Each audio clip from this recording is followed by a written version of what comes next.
ગળતેશ્વર તાલુકા પંચાયતના પ્રમુખ અને ઉપપ્રમુખ પદની આગામી ચૂંટણીને લઈને ઉમેદવારી ફોર્મ ભરવાની પ્રક્રિયા ઉત્સાહભર્યા માહોલમાં સંપન્ન થઈ હતી.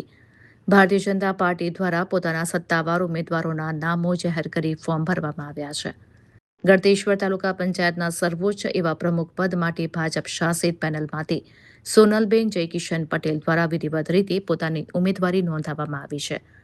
જ્યારે ઉપપ્રમુખ પદ માટે નયનાબેન ઇન્દ્રજીતસિંહ ચૌહાણના નામ પર મહોર મારી તેમના ઉમેદવારી પત્રો રજૂ કરવામાં આવ્યા છે.